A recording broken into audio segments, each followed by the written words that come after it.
Mensagens que edificam, ministradas pelo pastor Sidney Ferreira.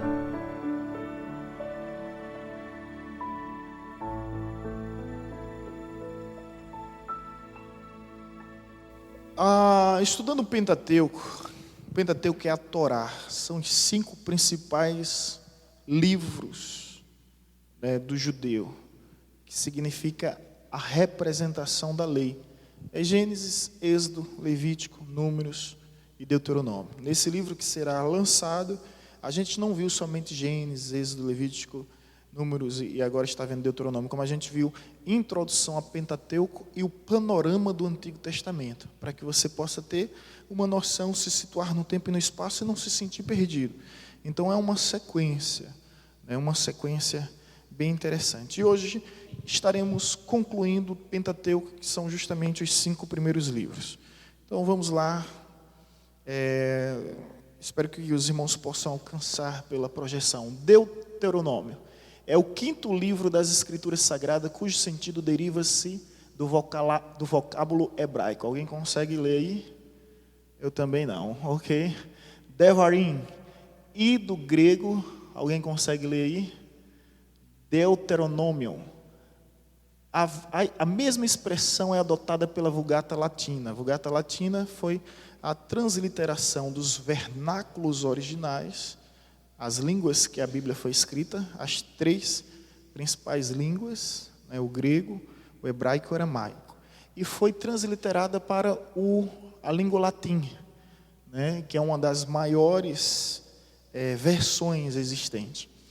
E no latim ela herdou esse nome, Deuteronômio, que significa exatamente o quê? A repetição da lei, conforme descrito no próprio livro, Deuteronômio 17, 18. O próprio livro de Deuteronômio nos ensina o significado da expressão Deuteronômio, repetição da lei. Ou seja, então no livro de Deuteronômio, Deus está repetindo toda a lei para o seu povo. Uma repetição por meio de uma reflexão mais profunda. Ok? Vamos seguindo. Informações básicas. Autoria. A tradição judaico-cristã acredita na autoria mosaica.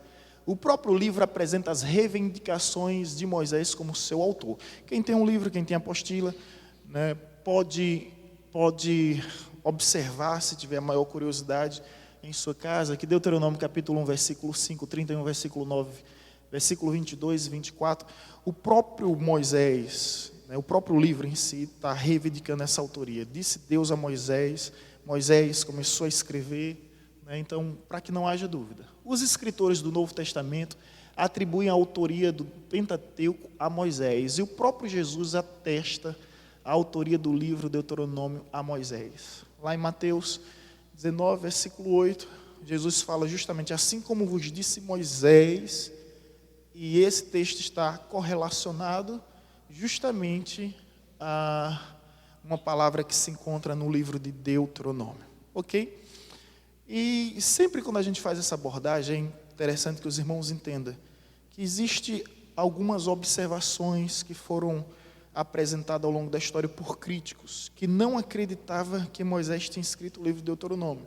Lá no final, quando fala sobre apologética é a defesa da fé, nós vamos entender o porquê dessa crítica e nós vamos conhecer a refutação que há para essa crítica, ok? Data, segundo os estudiosos, o Pentateuco todo, os 5 primeiros livros, foram escritos entre 1440 e 1400 antes de Cristo. Local, o livro, assim como todo o Pentateuco, foi escrito no deserto durante a peregrinação de Israel, provavelmente em um lugar na península do Sinai. Interessante que Moisés começa a peregrinar com todo o povo, vive todas aquelas experiências da abertura do Mar Vermelho, das conquistas de alguma terra, e quando eles chegam na península do Sinai, ele tem um momento de paz, um momento de sossego. E nesse momento de paz e de sossego, Deus instrui Moisés a escrever, porque seria praticamente impossível escrever estando em guerra, estando em conflitos, estando em batalhas em todo o tempo, Então foi justamente na península, um período que eles passaram por lá, o povo de Deus, e ali ele teve tempo suficiente para escrever. destinatário do livro, ao povo de Israel e toda a sua descendência. Quando a gente fala toda a sua descendência, nós nos incluímos, porque nós também fazemos parte desse povo e através da fé, nós também somos o quê? Filhos de Abraão. Então tudo que foi escrito, tudo que se encontra registrado, foi para a nossa instrução, para a nossa orientação, conforme nos diz a palavra. Ok? Propósito do livro. Esses são os propósitos do livro apresentado. Primeiro, exortação. Se encontra em Deuteronômio capítulo 4, versículo 1 ao 40. A apresentar a exortação de Deus ao seu povo. Exortação não é carão, a gente entende logo dessa forma, né? Me deu aí um sinônimo para carão, qual é?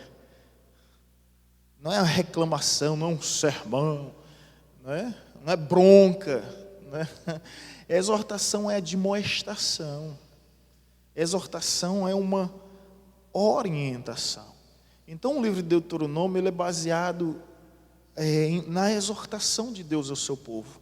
Deus agora está orientando, e daqui a pouco você vai entender justamente o porquê. Mas Deus está orientando o seu povo, Deus está instruindo o seu povo. Interessante que no livro de Deuteronômio, olha o que Deus faz, ó. Deus chama o homem para seu centro, e em dado momento Deus disse bem assim: convidei o sol e a lua, o céu e a terra contra ti, para que sejam testemunhas perante mim, que coloquei diante de ti o bem e o mal. Deus responsabiliza o homem pelas suas escolhas. E Deus concede ao homem o quê? A opção. Mas como se tudo isso não bastasse, que Deus maravilhoso. O texto não termina aí, o texto prossegue dizendo: coloquei diante de ti o bem e o mal. Escolhe, pois, o bem para que vivais. Deus, além de nos dar a opção, Ele nos dá o quê? A sugestão.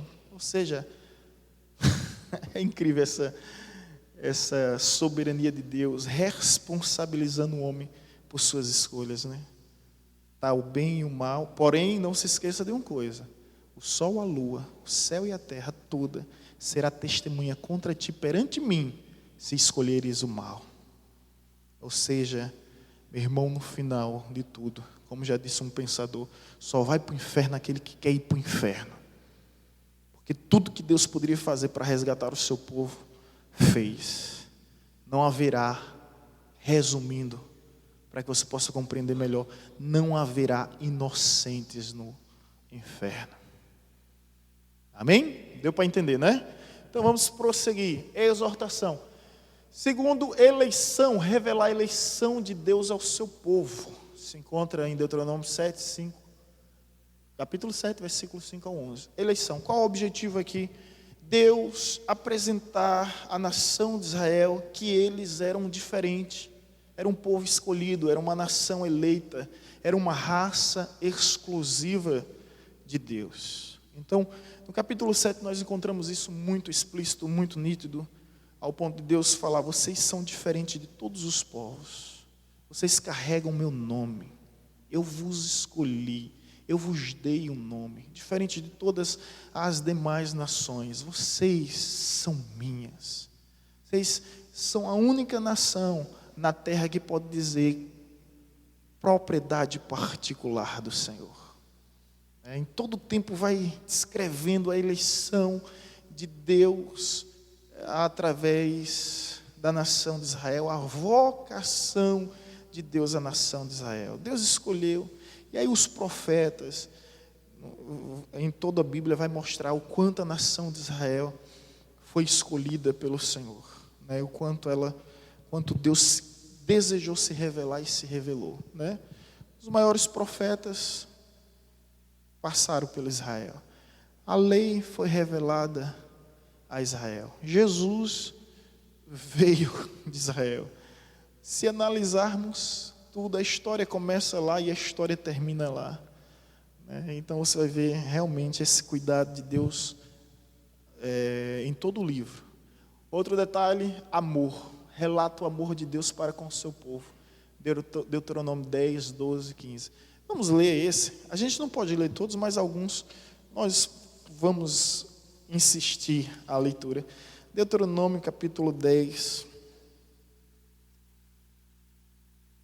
versículo 12 a 15.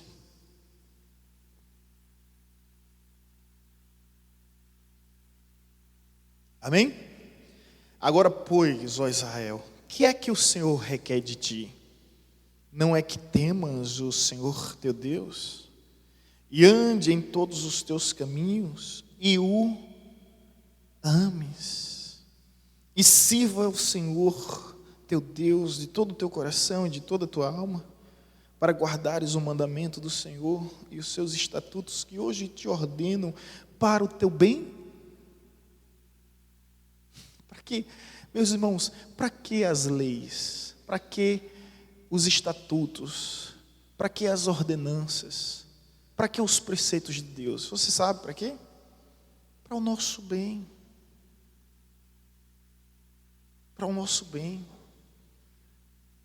Para o nosso bem. Versículo 14. E eis que os céus e os céus dos céus são do Senhor Deus, teu Deus, e toda a terra e tudo que neles há. Tão somente o Senhor se afeiçoou a teus pais para os amar, a vós outros, descendentes deles, e escolheu todos os povos como hoje, escolheu de todos os povos como hoje se ver. Ou seja, Deus revela seu amor com uma profundidade incrível. Então, de repente, você está aqui e você pergunta: o que é que Deus quer de mim? E tudo que Deus quer de você é que o ame. Esse é o primeiro, maior de todos os mandamentos.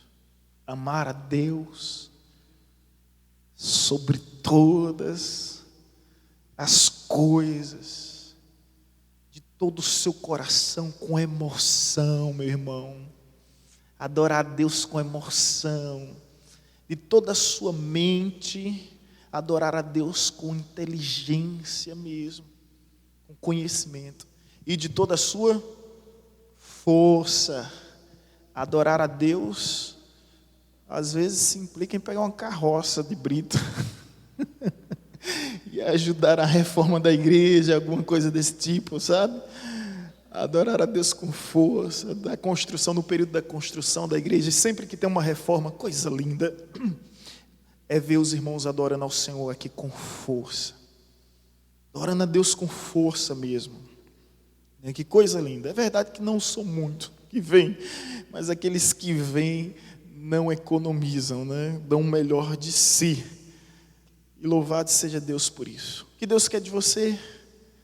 Aproveitando esse sejo, eu digo sempre na aula de teologia, agora eu já não estou mais lecionando, estou ministrando. Algumas pessoas dizem: é difícil demais servir a Deus. Eu vou te dizer uma verdade: difícil é não servir a Deus. É difícil demais servir a Deus. Difícil é não servir a Deus. Porque depois que você conhece o Cristo vivo, aquele que se revela a você de uma forma bem especial, diferente do que a religião pode lhe apresentar,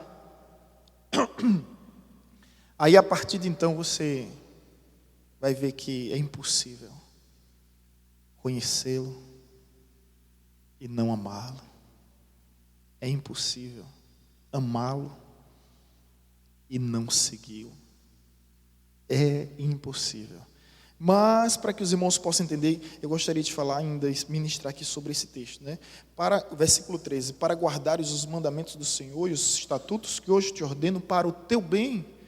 É para o bem, irmãos. Deus nos deu a lei para o nosso bem. E sabe o que a Bíblia vai dizer? Vamos aí passear na Bíblia. 1 João, capítulo 5, versículo 3.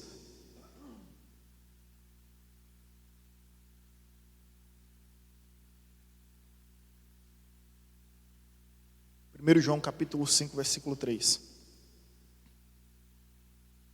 Amém? 1 João, lá no finalzinho, perto do Apocalipse, capítulo 5, versículo 3, olha o que vai dizer. Porque este é o amor de Deus, que guardemos os seus mandamentos. Ora, os seus mandamentos não são, o que é que diz aí? Não são penosos, não são pesados. Quem disse que servir a Deus é difícil? Difícil é não servir a Deus. É provável que servir a religião seja difícil. É provável que servir a um líder religioso, a depender da religião, seja difícil. Mas não se esqueça das palavras de Cristo. O meu jugo é suave, o meu fardo é leve. Isso não se implica também em moleza não, viu, meu irmão? Né? Isso não se implica em moleza. Conforme a gente costuma dizer, é fácil carregar a cruz no peito. Tem muita gente com crucifixo aí.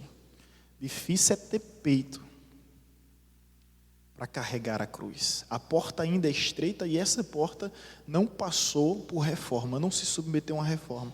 Ela continua apertada e o caminho continua estreito.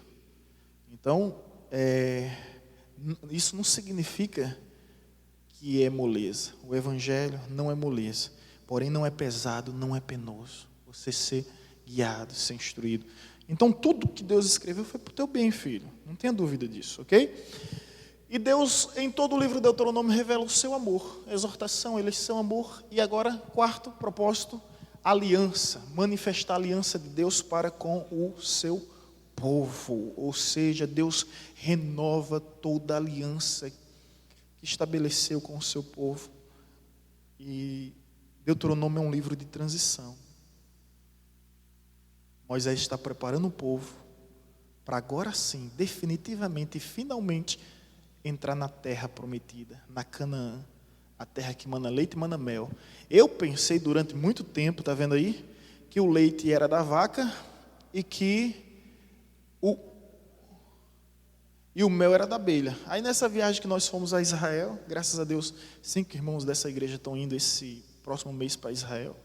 Não vou poder acompanhá-los, infelizmente, mas nós estaremos dando todo o apoio e suporte daqui.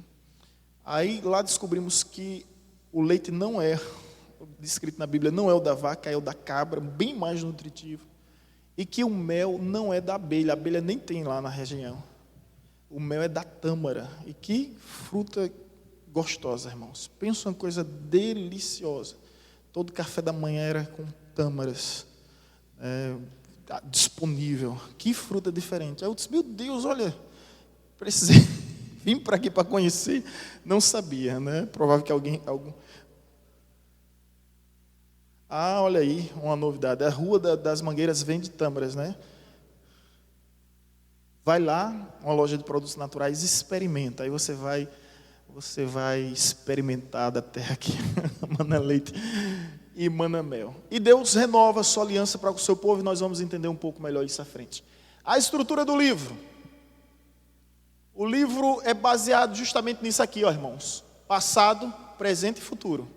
Recordação. Primeiro discurso de Moisés. Gente, escuta que coisa linda, né? O livro todo é baseado em 3 discursos. Primeiro, segundo, terceiro. Só que Moisés era gago, não era? Quando Deus chama Moisés eu? Não. Chamarão. Ele era gago, pesado de língua, pesado de boca. E depois que ele se colocou à disposição de Deus, ele se tornou um dos maiores pregadores da história. Será que você não percebeu? Tem gente que pensa que ele ficou pesado de língua e de boca a vida toda. Deus usou com sua limitação, mas com o tempo o poder de Deus se aperfeiçoou de uma forma tão grandiosa, extraordinária na vida de Moisés, que ele perdeu isso. Olhe para você, será que você não perdeu algumas coisas? A insegurança, o medo, a hesitação, a tensão, ficava apreensivo, mas na medida que você caminha com Deus, você percebe que as lepras começam a cair, né? E quando Jesus cura os 10 leprosos, Jesus cura o seguinte, olha, vão mostrar aos sacerdotes, Jesus, meu irmão, falar de Bíblia é extraordinário, um assunto chama outro e a gente endoida.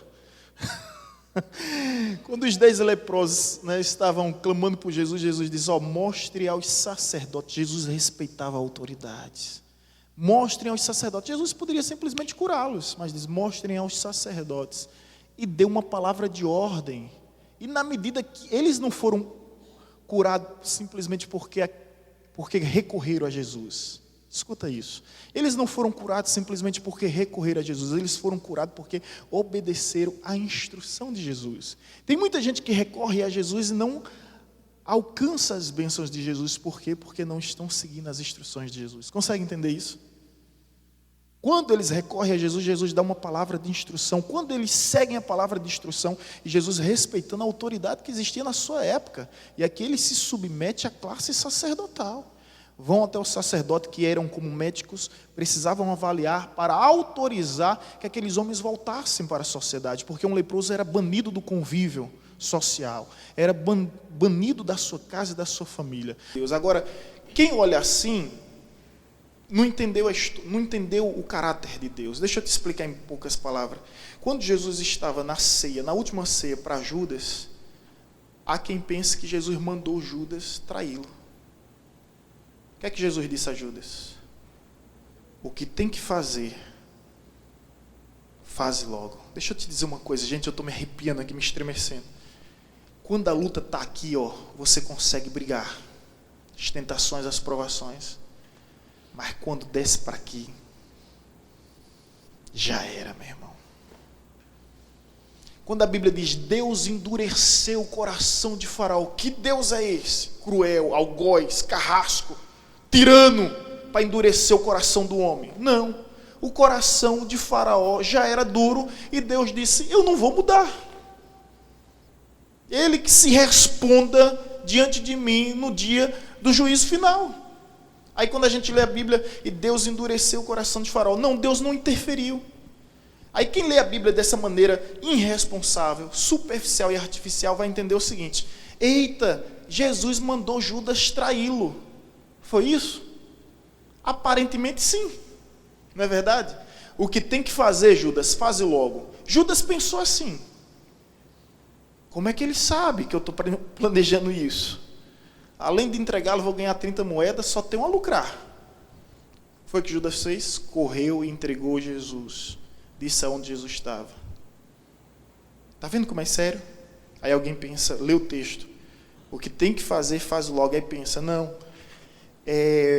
Jesus mandou Judas traí-lo. Não! Conheça o caráter de Deus, vai ver que Deus não compactua com essas coisas. Não foi Deus que fez isso. Deus simplesmente permitiu que o coração do homem cumprisse os seus propósitos. Da mesma forma com Jeroboão. Aí você vê a vida de Davi, a vida da família de Davi, de Roboão e a de Jeroboão. Moral da história, lá na frente Deus unificou o reino novamente. E o reino, graças a Deus até hoje, é um só.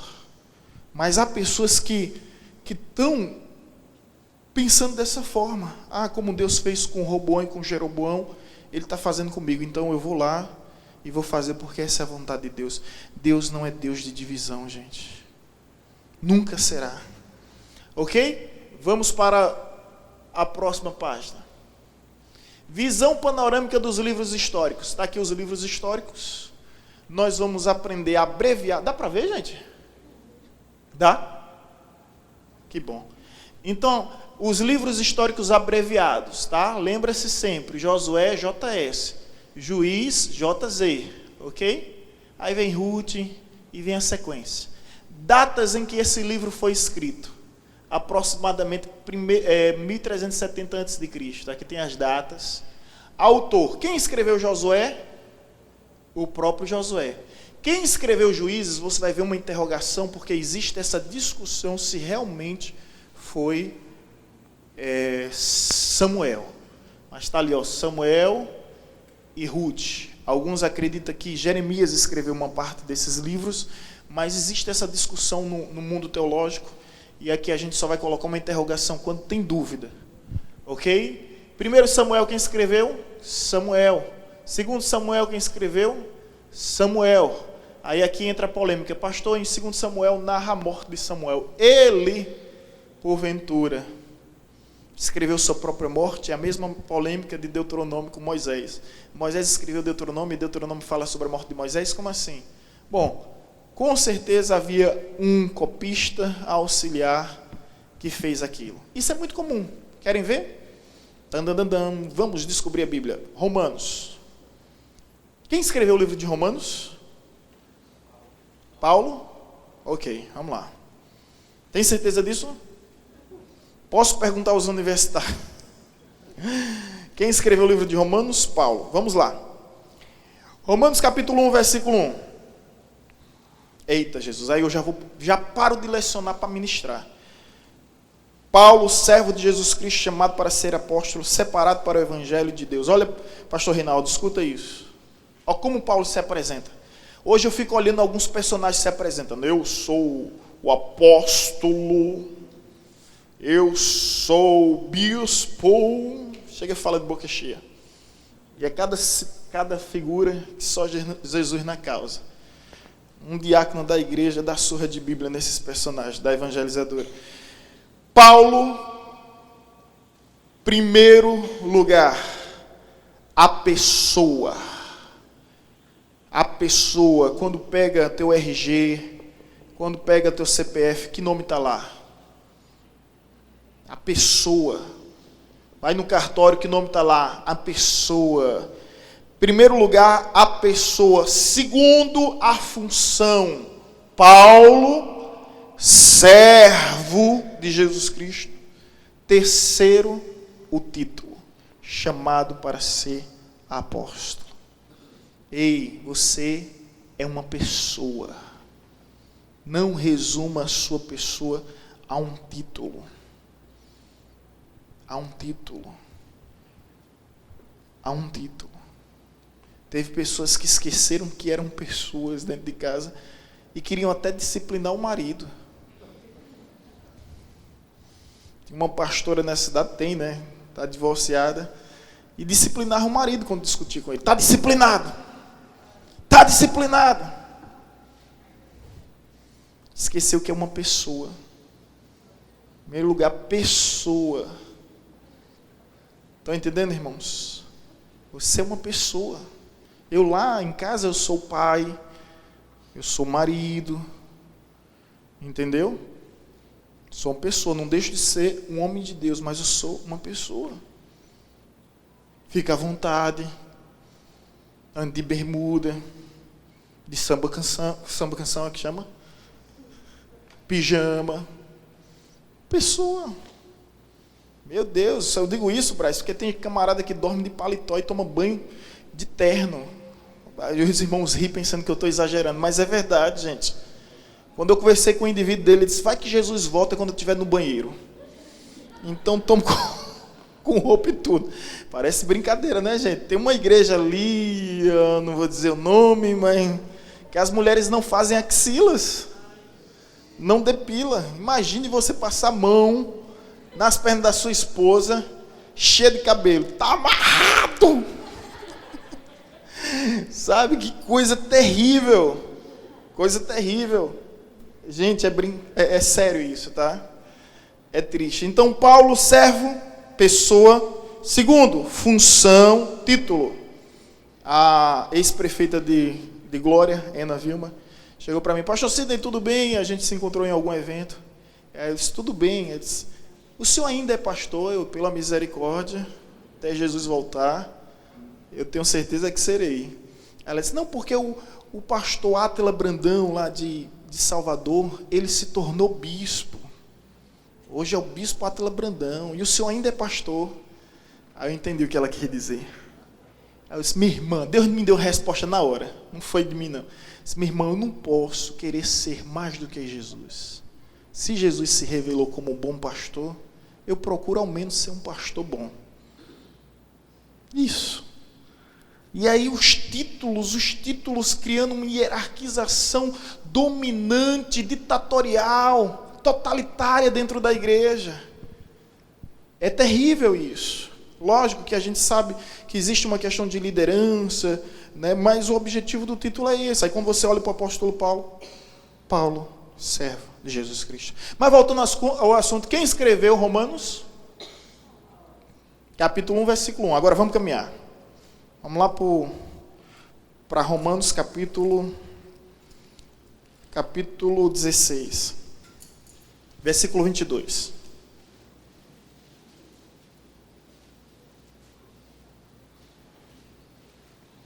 Romanos 16, versículo 22. Quem escreveu Romanos?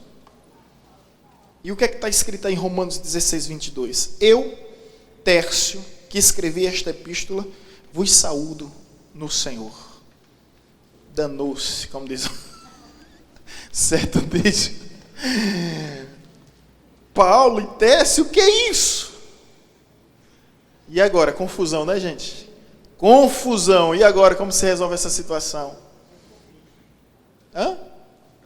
Muito bem, Heraldo. Um copista. Quem assistiu o filme Central do Brasil? Central do Brasil, né? Lembra que eu estou falando de um caso específico. A maioria das pessoas não sabiam escrever, era analfabeta, e quem escrevia era aquela senhora, né? Um copista. Era uma profissão. Hoje não tem mais essa profissão. Mas, pastor, o senhor está dizendo que Paulo era analfabeto? Não, Paulo era um dos homens mais inteligentes, né, que já pisou nessa terra. Agora, quem lembra, quando ele teve um encontro com Cristo na estrada de Damasco, ele ficou cego. E a partir dali, gente, ele teve um problema de visão. Talvez você não soubesse, mas a igreja de Filipos, salvo engano, diz bem assim: se pudéssemos, nós dávamos até os nossos olhos para ti, ó Paulo. Ele tinha um problema de visão. E esse problema comprometeu a possibilidade dele escrever. Então ele contratou Tércio, alguém que escrevia para ele. Ele falava, Tércio copiava. Entendeu? Então, Magno, você está certo, parabéns, foi de fato Paulo. Mas um crítico vê isso aqui e pergunta, como assim? Tércio? Não, não foi Paulo. Oi? Ótimo. E outro detalhe, ele está no final da vida, está na prisão, no cárcere em Roma, prestes a ser executado. Então é ele falando e alguém escrevendo. Muito bem. Muito bem. Ok, então, voltando ao assunto, Samuel pode ter escrito sem problema nenhum. Reis, desconhecido, Crônicas, desconhecido, Esdras, Neemias, Esther, provavelmente foi Esdras que escreveu. O tema de cada livro seria a palavra-chave. Em Josué nós encontramos o quê? A conquista da terra prometida. É o povo agora saindo do deserto e conquistando a terra prometida. Esse ano, a nossa irmã Kate, a nossa irmã Vânia, a nossa irmã Rosália, se assim Deus permitir, esse ano não, próximo mês estarão pisando na Terra Santa. Kate tira muita foto lá e eu vou estar fazendo essa viagem novamente, lhe acompanhando pelas fotos. Né?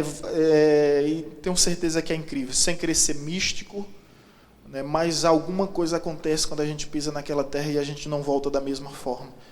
É incrível, né? Minha mãe está aqui, eu tive a graça de ir com minha mãe e com minha esposa, cada passo, uma lágrima escorre na sua face, é uma emoção diferente. Quando a gente chegou em Jerusalém, meu Deus do céu, é incrível demais. A nossa peregrinação foi interessante, que deixou Jerusalém como a última cidade a ser visitada. Então a gente vivia a sensação de Jesus, andando por todas as aldeias, tribos, regiões, até entrar em Jerusalém. E quando a gente vê Jerusalém do alto do monte, meu Deus. E tinha um outro grupo, né? Não sei que grupo é aquele, não sei de que país, agora era uma língua diferente. O camarada pegou um sax, começou a tocar lá, e a gente conseguiu entender o que estava acontecendo, e a emoção, a unção. Ah, não, foi um chofar, né? Um chofrá, né?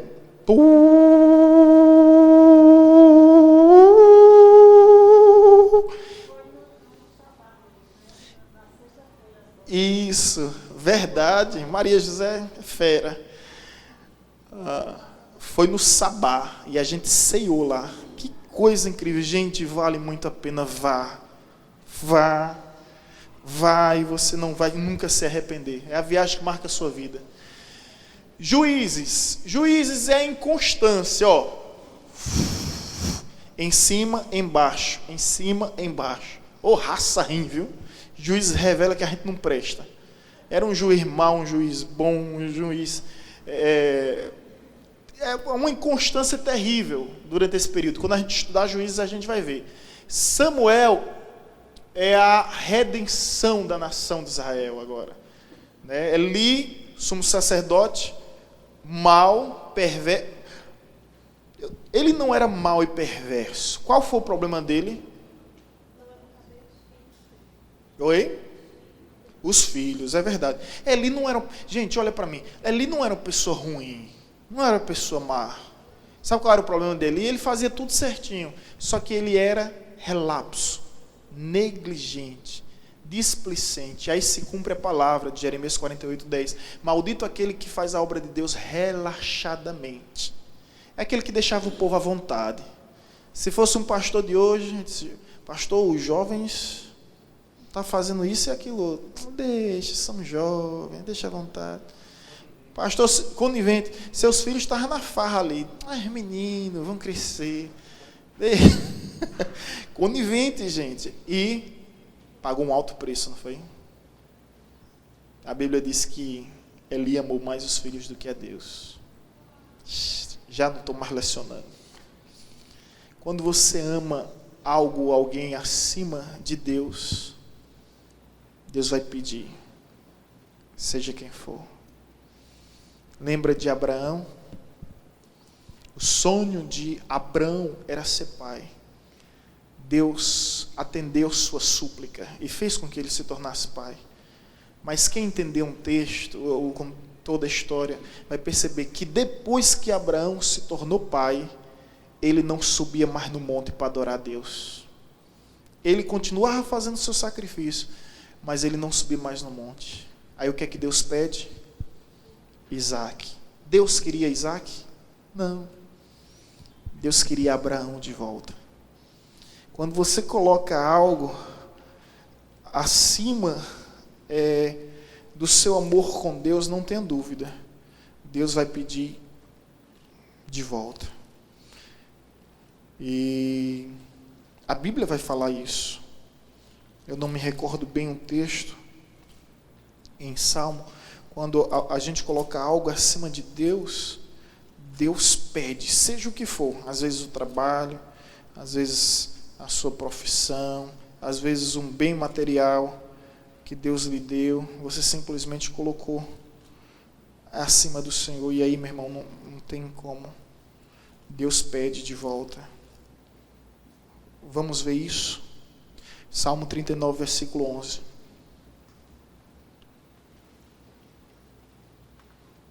E aqui eu me sinto ministrando, não coloque nada acima de Deus, nem ninguém. Às vezes foi um namoro que não deu certo, porque colocou a pessoa acima de Deus. Às vezes foi uma porta que infelizmente se fechou, um sonho que não se cumpriu, que estava acima de Deus. Salmo 39, 11 diz o seguinte: quando castigas o homem com repreensão, por causa da iniquidade, destrói nele como traça o que tem de mais precioso. Quando Deus quer repreender alguém, Deus vai lá e toca naquilo que para ele é mais precioso. É forte isso, né, gente? Então tenha cuidado, não coloque nada nem ninguém acima de Deus. Se você tiver Deus, você tem tudo. Agora, se você pensa que tem tudo e exclui Deus da sua vida, você acaba percebendo que nunca teve nada. Redenção. Depois vem a transição. Que período é esse? É o período em que se constitui a monarquia. Existem vários tipos de reino. Existe a aristocracia, que vem do grego aristos, que significa os melhores reinando sobre o povo. Oligarquia, que vem do grego oligar, que significa poucos, uma nobreza governando o povo. Existe autocracia, que é alguém governando o povo. Preste atenção que depois eu vou perguntar qual é o sistema de governo. Existe a monarquia, que vem monarca, reis, reinando o povo. Vem a democracia, no grego demos, que significa o povo governando o próprio povo. Vem a meritocracia, que significa os merecimentos, né? Aqueles que merecem vão estar governando o povo. E existe a teocracia, que é Deus governando o povo. Qual o sistema de governo ideal? Claro e óbvio, né? Não é a autocracia, não é a oligarquia, não é a monarquia, não é a democracia. O governo ideal é a teocracia. Escute essa história. Quando Samuel, que é o último juiz, o primeiro juiz é Otniel, são 15 juízes, nós vamos ver isso. Quando Samuel chega para Deus e diz bem assim: Deus, o povo quer um rei. Ele chega chorando. Sabe o que é que Deus diz a Samuel? Não é a ti que eles rejeitam, é a mim. Sabe o que é que eu aprendo isso? Quando você rejeita uma liderança que foi instituída por Deus sobre a sua vida, você não está rejeitando a liderança. Você está rejeitando a Deus. Não é a ti que eles rejeitam, é a mim. E Deus disse a Samuel: porventura não tenho eu reinado entre eles? Mas já que eles querem um rei, você já percebeu que Deus deixa o povo fazer sempre sua vontade? Não percebeu? Eu vou te mostrar isso aqui e provar que se o caba quiser endoidar hoje, ele endoida. E depois ele presta conta com Deus. Deus deixa, meu filho. Vamos para Salmo 105. Se não for lá, será em outro lugar. Só para os irmãos. Salmo 106. Salmo 106. Eu queria que você saísse daqui na certeza que se você quiser endoidar, Deus vai deixar. Se quiser endoidar, Deus vai, é o livre-arbítrio, né? Salmo 106, versículo 15. Concedeu-lhes o que pediram, mas fez desfinhar-lhes a alma. Você está pedindo. Aí Deus está certo, bichinho. Tu quer tanto, então vai. Agora, sua alma vai desfinhar. Concedeu o que queria. O cara está casado, bem feliz, mas bota o olho na mulher dos outros. Aí fica pensando: eu quero. Davi. Tá certo, bichinho, você quer, então vá lá, faça como você quer. Gente, você já percebeu que Deus não fala nada antes? Gente, será que você... Deus fica calado o tempo todo. Aí Davi faz lá besteira. Aí quando Davi faz besteira agora, é a hora que Deus aparece. Vamos conversar? Pense comigo, Deus não poderia ter intervido antes? Não seria tudo mais fácil? Quando Davi estava passeando no palácio, olhou pela janela, viu a mulher de Betseba, era simples demais, era só enviar um profeta. O profeta sai com: Davi, Deus me revelou que você está cobiçando a mulher do outro. Davi, para com isso.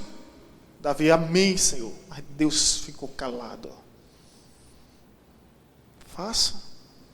O que você quiser fazer, você faz. Depois a gente presta conta. Davi se sentiu todo-poderoso, acima do bem e do mal, acima de todas as leis, fez o que fez. Pagou um preço tão grande na sua vida. Fratricídio, incesto no seu lar, irmão matando irmão. Nunca mais teve paz porque a espada nunca se apartou da sua família. O que eu quero dizer é que você pode fazer o que você quiser, meu irmão, mas você vai prestar conta diante de Deus. Cada um prestará conta diante de Deus do que fez. Então, voltando ao texto, transição que agora já não é mais Deus reinando, é o homem. Deus diz bem assim: por que vocês querem homens? Por que vocês querem imitar os outros povos? Deus sempre foi contra a poligamia. Mas como todos os reis dos povos ao redor tinham várias mulheres, Davi caiu na onda. Salomão também caiu na onda. E se você for ver, mas pastor, como é que Deus deixa Salomão ter tantas mulheres? Eu não acabei de falar? Se você quiser, você faz, meu filho. Agora, quem lê e quem conhece a história vai ver bem assim. E as mulheres de Salomão corrompeu o coração de Salomão. O homem mais sábio, Braz, agora estava de joelho perante ídolos, por causa da sedução das mulheres. Está vendo? Você faz o que você quiser, meu irmão. Aí você vai prestar conta diante de Deus. Como diz o poeta venezuelano Pablo Neruda, nós somos livres para fazer as nossas escolhas, mas sempre seremos escravos das consequências. Você faz o que você quiser. E aí os reis queriam imitar os outros reis, e começou toda a desgraça. É tanto que em Israel hoje não tem rei. Depois que eles voltam do exílio, eles decidem uma coisa: não queremos mais rei. Não queremos mais a monarquia. Queremos a teocracia. Os mais antigos dessa igreja, os nossos irmãos de Célia Januário, Maria José Reginaldo, Heraldo, sabe, Ana, a democracia que nós tínhamos aqui. Eu chamava aquilo ali de demoniocracia, com todo perdão da palavra. Mas a democracia gera uma burocracia que acaba causando uma anarquia. Repito, a democracia gera uma burocracia que acaba gerando uma anarquia. O fato de eu ser contra a democracia não me faz ser a favor da autocracia. Ai de mim. A autocracia é quando um reina sobre todos. O que eu peço a Deus é a teocracia. E eu posso confiar, porque Ele nos entregou a carta magna, o manual de vida. Basta tão somente seguir o que está escrito. Mas houve reuniões aqui, gente. Minha mãe na época era secretária, dentro da igreja. Um grupo vaiando outro grupo, porque nas eleições do plebiscito, um parte venceu. A secretária Maria José deu um tapa na mesa e disse: vocês pensam que estão aonde? Isso aqui é a igreja. Ninguém está ganhando nada, todo mundo está perdendo, e o nome de Jesus está sendo envergonhado por causa de vocês. Dentro da igreja, anarquia. Então, o sistema de governo de Deus é teocracia. Não a democracia. Não, mas a democracia, porque a voz do povo é a voz de Deus. O povo pediu para fazer um bezerro de ouro.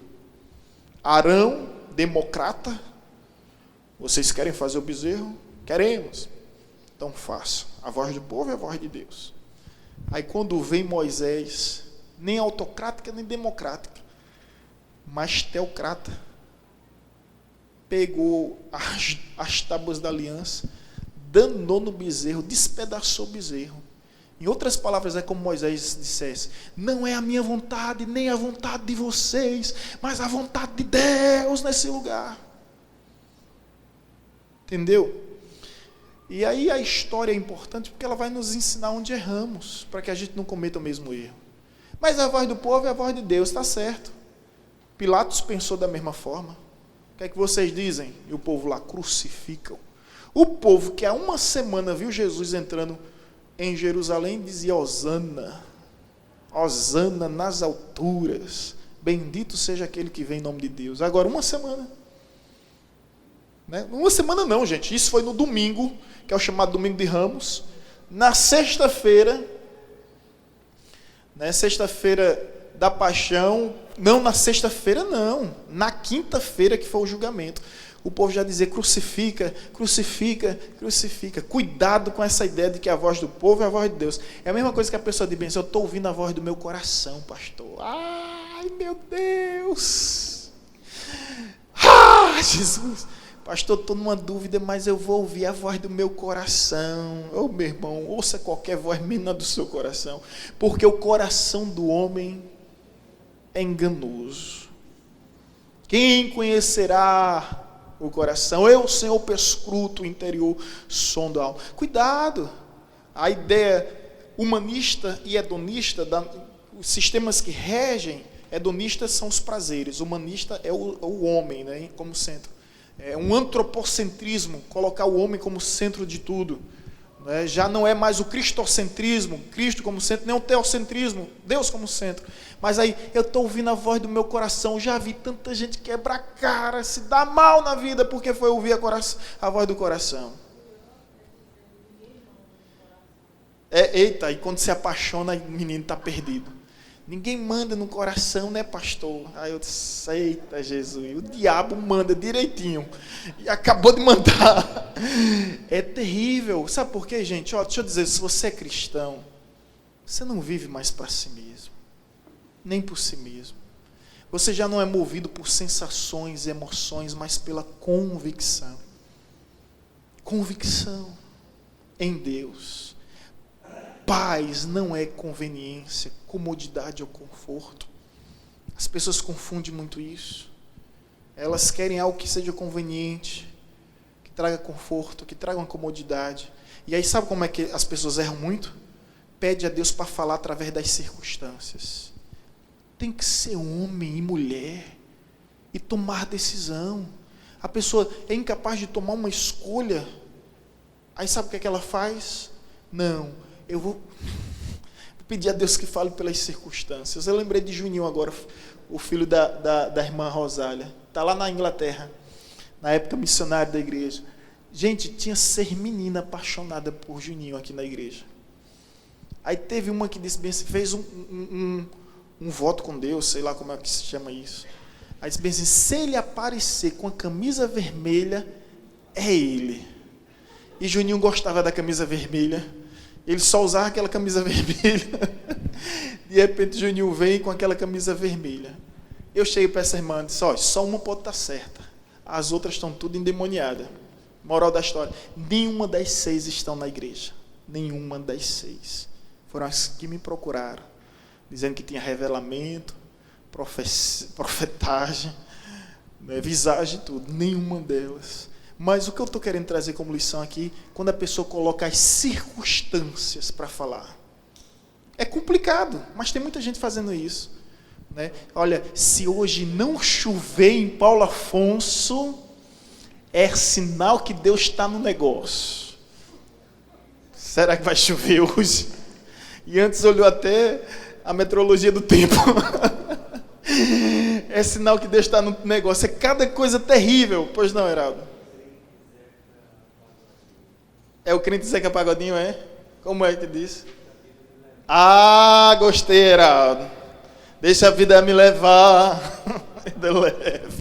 É o crente Zeca Pagodinho mesmo, tá nem aí, à toa. Gente, Deus não fala por circunstâncias. Eu não sei se você percebeu. Deus quer que você seja homem. Deus quer que você seja mulher. Que suas decisões estejam baseadas por convicções. Por aquilo que é justo, por aquilo que é verdadeiro, por aquilo que é o certo, independente das circunstâncias, ainda que isso não lhe traga nenhum tipo de conforto, comodidade ou conveniência. Está tendo uma palestra aí esses dias. A palestra, eu conversava com isso, não sei com quem, meu Deus, com o Meno. A gente ficou falando pelas redes sociais. Uma palestra de mudança de sexo, mudança de gênero. Na UNEB aí. Sabe por que isso? Porque em Paulo Afonso não tem profeta. A igreja mais uma vez se esconde no seu gueto e começa a tratar tudo como naturalidade. Não tem profeta em Paulo Afonso. Não tem profeta. E aí, quando uma nação não tem profeta, o povo faz o que quer. E eu me sinto envergonhado. E eu me sinto envergonhado de fazer parte dessa cidade e viver esse silêncio omissor. A omissão, ela é uma covardia, é um ato de covardia. E aí, meu irmão, o que eu tenho a dizer? Você pode mudar todo o estereótipo. Você pode mudar todo o estereótipo, mas você não tem como mudar os seus cromossomos, o código genético, YXXX, não tem como alterar a genética. Então, por mais parecido que um homem possa ser pela uma mulher, travestir mesmo, que tem travestis hoje que estão até confundindo, uma hora ele vai precisar fazer o exame de próstata, não tem como, não é? E não tem como. E se você puxar o DNA dele lá, está lá, explicado, é feminino, não adianta, ou masculino, não adianta. Então pode mudar o exterior todinho, o interior não muda, e hoje a ciência confirma que não existe a genética homossexual, não é homem ou mulher, mas a sociedade impõe. E o filho de Billy Graham, o maior evangelista do século passado, que morreu há uns 2 anos, ele disse bem assim, que infelizmente a igreja está aceitando a agenda LGBT. Quando eu estive em Boston, eu tirei uma foto, eu disse, eu não vou postar essa foto porque eu já sei a confusão que vai ter. Mas eu estive lá numa igreja, a primeira igreja cristã protestante, lá em Boston, com a bandeira, essa bandeira do arco-íris, representando justamente os homossexuais, num lugar bem alto. Eu disse, chegaram dentro das igrejas, já era, dominaram tudo. Dominaram tudo. Falta de profeta.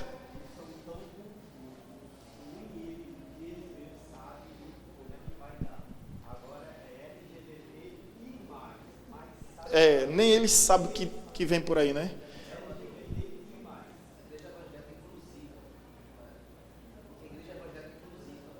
A teologia inclusiva, a igreja evangélica inclusiva. E, gente, olha, deixa eu ver como é que eu me expresso aqui. Os irmãos não sabem o que eu já fiz como pastor por pessoas que teve dificuldade com essa área, de amar, de abraçar. Então, quando eu vejo a sociedade, às vezes, me chamando de preconceituoso, dizendo que eu tenho discriminação, eles não sabem tudo que eu fiz.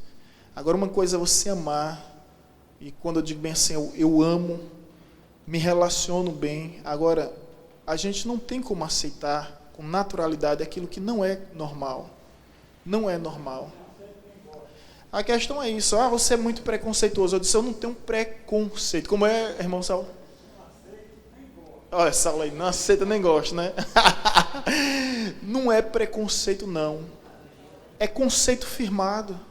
Agora, se eu sou contra a sua vontade, eu sou visto como intolerante. E você não é intolerante ao não aceitar minhas convicções? Eles querem nos acusar daquilo que eles são. Entendeu? Então vamos lá. Aí ocorre a unidade dos reinos em 1 Reis, 2 Reis, a divisão. 1 Crônicas, recordação. 2 Crônicas, avaliação. Esdras, humilhação, o povo no cativeiro. Neemias, a construção das muralhas. Esté, a soberania de Deus, mostrando Deus salvando um povo através de uma mulher que era escrava, se tornou rainha, venceu uma guerra, conquistou um reino, sem levar a sua voz e sem levantar a espada. Irmãos, eu não sei se vocês viram um videozinho circulando na internet, que diz bem assim, filhote de barraqueira, vocês já viram? Uma meninazinha assim, ela chega com todos os trejeitos, e faz com a cabeça. É esse mesmo, o que eu vi, diz filhote de barraqueira, e faz com a cabeça, a menina tem 3 anos, não sei o que. E o empoderamento feminino tem gerado isso. As mulheres, né, pensam que no tom da sua voz vão vencer alguma coisa. Não é? Tem a delegacia da mulher, mas tem que ter a delegacia do homem também. Se bem que a delegacia da mulher atende do homem. Tem a lei da Maria da Penha, mas tem que ter a lei do Zé José. Do José. Oi? Zé da Penha. Porque tem mulher batendo em homem e o negócio está feio, gente. Tem mulher danando sarrabão no homem e o negócio está feio. O que eu quero dizer com isso aqui? Vocês viram esse vídeo? É engraçado, né? Filhote, alguns dizem filhote de esposa, que eu recebi de filhote de barraqueira. Pensa. Menininha braba, dá até medo. Mas é a cultura do empoderamento feminino. Deus não chamou você para ser feminista, Deus chamou você para ser feminina. Eu vi uma mulher aqui dizendo bem assim, quando a Bíblia diz, mulheres, sede submissa. Submissa não é subordinada, nem subjugada, nem subalterna. Submissa é reconhecer que Deus deu uma missão ao seu esposo e você vai acompanhá-lo. Foi isso que Deus fez com Adão e trouxe Eva para acompanhá-lo. E aproveitando o ensejo, casamento é companhia. Se não houver companheirismo, não existe casamento. Principal, se você encontrar alguém que estiver com você por fim da sua vida, dê o que der e aconteça o que acontecer, amém. Você ganhou na loteria. Mas, escute. Deus chama a mulher para ser feminina, não para ser feminista. E o perigo do empoderamento feminino é que está dando um fardo terrível às mulheres. Um fardo terrível às mulheres. Gente, sim, eu ouvi de uma mulher que disse bem assim, pastor, quando eu li o texto, ela disse, ser submissa ao marido como for submissa, ser submissa ao marido, pastor, se toda mulher quer ser submissa ao marido, se o marido for submissa a Deus, parabéns. Toda mulher quer ser submissa ao marido, se o marido for submissa a Deus, ela vai se sentir o quê? Protegida. Ela vai se sentir o quê? Guardada. Não é? Agora eu te pergunto, qual a missão mais difícil? Ser submissa ao homem ou o homem ter que amar a mulher como Cristo amou a igreja? Meu irmão, você não sabe como Cristo amou a igreja. Sem reservas, sem economias. Ok? Vamos lá? Humilhação, construção, soberania, próximo slide. A importância dos livros históricos. Apresentarmos os dois principais motivos. Revelar a presença de Deus e sua soberania entre o povo da história. Mostrar Deus o tempo todo sendo soberano. Segundo, registrar o desenvolvimento de toda a história do povo. Registro. Mostra Deus sendo soberano e mostra o decorrer da história do povo. Queria que vocês lessem isso aqui juntamente comigo, Joseph Agnus. Os livros históricos revelam nitidamente a linha de atuação de Deus, revelando sua presença da direção da história, seu juízo, sua misericórdia, seu caráter e seu propósito. E insiste em toda parte por uma santidade prática. Os fatos registrados são citados em toda a Bíblia. E tanto Jesus Cristo como os apóstolos, eles se referem como várias vezes, eles registram parte da história do plano de Deus para a redenção do homem, pela formação do seu povo, por meio do qual mandaria o mundo ao Salvador. Ou seja, o tempo todo o propósito do livro é esse. Deus soberano e registrar a história como se desenvolveu do povo. E aqui a gente conclui. 4 períodos históricos relatados no livro, nos livros. Primeiro período, a conquista de Canaã até o fim do governo Juízes. Narram este período Josué, Juízes, Ruth, 1 Samuel e 1 Samuel dos capítulos 1 ao 8. Primeiro período, a conquista, o povo conquistando a terra prometida. Esse aí não vai estar na lauda, e outros virão que também não estarão na projeção. Tá? Segundo período, do estabelecimento da monarquia teocrática. Deus permitiu que houvesse rei, mas que não fosse uma monarquia, que fosse uma monarquia teocrática. Porém, Saul não quis ouvir a vontade de Deus, quis fazer a vontade dele. A divisão de Israel em 2 reinos. Narram este período 1 e 2 Samuel, 1 Reis, dos capítulos 1 ao 11, 1 Crônicas e 2 Crônicas, dos capítulos 1 ao 9. Chamaríamos este período o período do Reino Unido. Neles estão sendo escritos os livros poéticos. Esse segundo período, o reino é um só e haviam 12 tribos. As 12 tribos de Israel. Ok? Quando existe crítico de plantão em tudo que é lugar, né, Reinaldo? Aí alguém já disse bem assim, olha, eu não gosto de pequenos grupos, porque igrejas de pequenos grupos é igrejas de grupinhos. Olha só, velho. Aí eu externo essa situação, porque se um dia você ouvir a voz de Satanás, você já vai saber que é ele que está falando e você vai repreender com sabedoria. Gente, Deus tem uma nação, e o próprio Deus divide essa nação em 12 partes. Essa divisão não é por divergências, é por organização. Você entende que às vezes uma cidade é tão grande que ela precisa de distrito, querem fazer do BTN um distrito, né? É tão grande que precisa de distrito para facilitar a organização. Então Deus, quando pega o reino, está todo o reino lá, então ele divide em 12 tribos, mas nem sempre a divisão é algo ruim. Às vezes a divisão é partilha, é para o bem, não é para o mal. Agora, escute, tinha as 12 tribos, né? A tribo de Benjamim, de Manassés, de Efraim, de Rubens, de Dan, mas quando a nação de Israel entrava em guerra, havia um só reino. As tribos não estavam mais divididas, Braz. Elas estavam agora reunidas, Saulo. Estão entendendo o que eu estou querendo dizer? Por exemplo, qual é o seu país? Brasil. Você deixa de ser brasileiro por estar na região do Nordeste, por estar no estado da Bahia? Você não se sente brasileiro em nenhum outro lugar? Nós somos brasileiros. A gente torce pela nossa cidade, nós torce pelo estado, mas quando o Brasil está em crise, ou quando para o futebol é mais fácil, não é? A gente torce às vezes para o nosso time estadual, nosso time regional, ou um outro time qualquer. Mas quando a seleção brasileira está, a gente já abraça flamenguista, vascaíno, corintiano, São Paulino, não é, Magno? Magno corintiano, tu abraça um São Paulino, Magno? Tá rindo por quê, Magno? É brasileiro e a gente tudo torcendo pela seleção brasileira, todo mundo feliz. Não é? Os irmãos entenderam. Então, quando a igreja está em pequenos grupos, é porque aquilo o evangelista Éder vai me ajudar agora. É o que ele sempre fala, a linguagem dos adolescentes. Porque está sendo uma bênção. Porque Éder e Kaline buscaram em Deus direção para falar a língua dos adolescentes. Antes, como é que os adolescentes estavam nessa igreja? Dispersos. Ninguém falava a linguagem deles, né? E aí tivemos a direção de apresentar essa proposta. Eles buscaram em Deus e a cada dia estão aprimorando esse chamado de falar a língua dos adolescentes. Os adolescentes, porventura, deixam de ser igreja, deixam de ser evangelizadora? Não.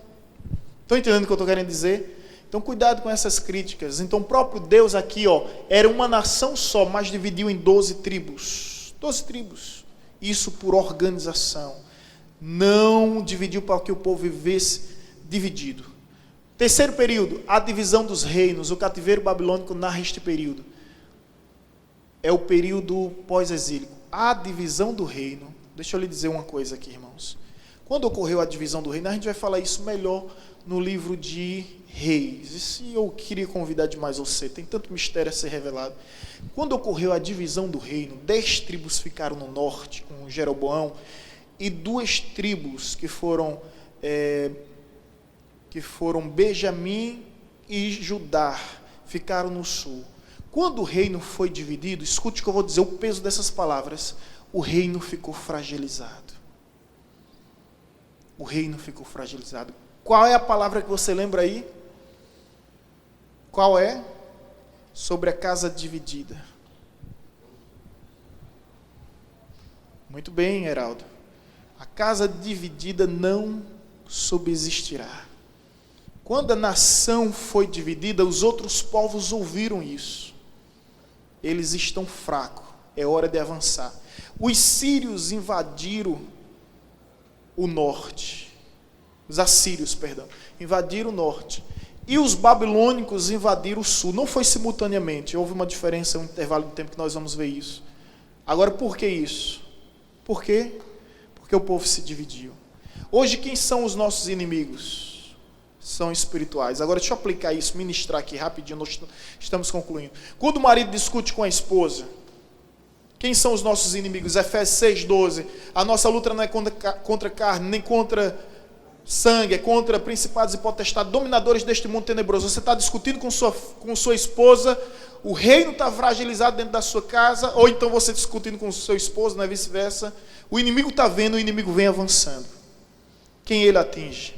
Os inocentes, os filhos. A maioria dos traumas das crianças não é fora de casa, é dentro do próprio lar, que ao invés de ser um lar familiar, se tornou um campo de guerra. Aí o filhinho cresce, sabe? ouvindo o pai gritando com a mãe gritando com o pai. Isso vai trazendo perturbações, isso vai trazendo turbulência na vida dele. E lá na frente é ele que vai gritar com o pai e com a mãe. E quando alguém for repreender, dizendo: onde foi que você viu isso? Eu aprendi aqui dentro de casa. Então aí o inimigo vê o reino fragilizado. Isso é na família, pais e filhos, filhos e pais, o reino fragilizado. Ninguém ganha, todo mundo perde. Isso pode acontecer numa empresa, isso pode acontecer em um ministério, isso pode acontecer numa igreja, pode acontecer em todo lugar. O objetivo do inimigo é dividir. Quando ele divide, eu gosto muito de assistir aquele Discovery Channel e aquelas coisas todas lá que mostra. E você já percebeu que os predadores, eles fazem isso? Os leões, os felinos, eles cercam, estratégia, e eles dividem o bando. Porque quando eles conseguem dividir o bando de zebra, a maioria das zebras, eles conseguem tragar. E quem é que eles procuram? As presas frágeis, filhotes, ou então doentes. É ali onde ele vai. Então, uma geração de crianças, de adolescentes, e depois pessoas que ainda não têm uma saúde espiritual, são tragadas. Por quê? Por causa da divisão que acontece no reino de Deus, nas igrejas, em qualquer lugar. As estratégias do inimigo são as mesmas, gente. As táticas, ele não muda. Ele não muda. Ok? Quarto período, a volta do cativeiro e restauração judaica, ao silêncio profético, também chamado pós-exílico. Narra este período Esdras, Neemias e Esther. Ok? Deixa eu só falar isso aqui. A volta do cativeiro. Deus foi tão bom que eles voltam depois de 70 anos. Eles voltam para Jerusalém. E depois que eles voltam para Jerusalém, olha só. Você tem essa página branca aqui que divide o Antigo e o Novo Testamento? Entre Malaquias e Mateus tem essa página, né? Sabe quantos anos ela tem?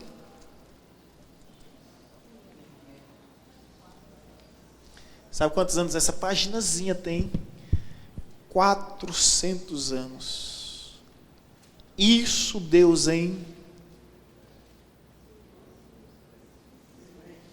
silêncio absoluto.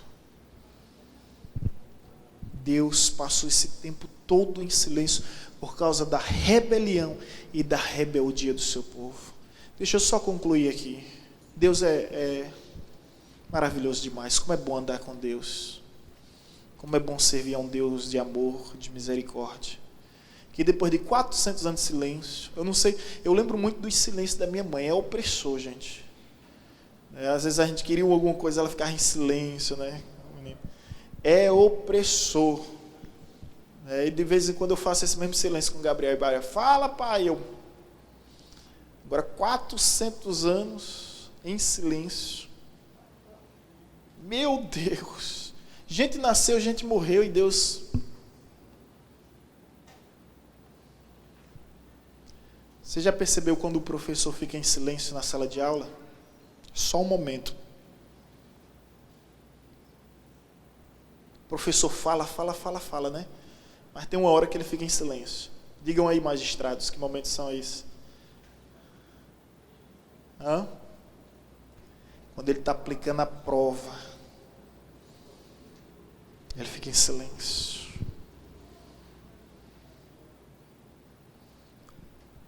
Ele está aplicando a prova. O surpreendente, de repente você está vendo Deus em silêncio, Deus está apenas aplicando a prova, para te aprovar e para te promover. Nenhum professor aplica a prova para reprovar, não. Não é, Magno? Nenhum professor aplica a prova para reprovar, não. A gente aplica a prova depois de ter dado a lição para que o aluno aprove. E depois que ele aprova, ele é o quê? Promovido à série seguinte. Provação, prova, promoção. Aí sabe o que eu acho lindo em Deus? É que depois de 400 anos em silêncio, Deus poderia mandar um juiz para falar, um sacerdote, um profeta, um rei, um patriarca, sei lá. Deus poderia mandar um anjo. Sabe o que acontece? Deus vem pessoalmente. na pessoa do seu filho Jesus. E aquele silêncio todo, escuta, e aqui a gente conclui, aquele silêncio todo era para que você aprendesse a valorizar o tempo da visitação de Deus. Só dá valor a algo, a gente só tende a dar valor a algo quando a gente perde. Não é verdade? Quando você perde, eu lembro quando eu machuquei meu joelho, fiquei lesionado, 9 meses, rompimento do ligamento colateral. Gente, eu sonhava correndo. Eu disse, quando eu estiver bem, eu vou voltar a correr na pista. Eu vou correr todos os dias. Eu ficava pensando, né? Depois fiquei bom, não adiantou nada. Mas eu ficava pensando nisso, né? E a realidade é essa, né? Pelo menos voltei a brincar de bola, né, Micael? Pelo menos tá. Mas quando a gente perde algo, a gente vê o valor que aquilo tem. Quando a gente volta, a gente dá mais valor, dá mais importância. Então, quando Deus faz os 400 anos de silêncio, é para que a gente aprenda a visitação. A mesma coisa quando alguém está afastado, disciplinado, ou então está impossibilitado devido a alguma doença de estar louvando, ministrando no altar. Depois que essa pessoa volta, ela volta com sede, ela volta com vontade. Ela volta com aquele entusiasmo que, segundo os gregos, era o Deus interior, a interpretação que eles tinham. Ela volta com toda aquela garra. Então, às vezes, Deus tira algo de nós temporariamente para instigar, despertar o valor que nós não atribuímos. E eu costumo dizer algo: só quem atravessou o deserto sabe valorizar a gota de uma água. Quem não atravessou o deserto desperdiça copos de águas. Mas quem atravessou o deserto valoriza até mesmo uma gota d'água. Amém? Então, não sei se de repente Deus está em silêncio, mas Ele apenas está te provando para poder te aprovar, para poder te promover. Receba esta palavra como palavra de bênção para a sua vida. Amém, irmãos? Vamos nos colocar em pé em nome de Jesus.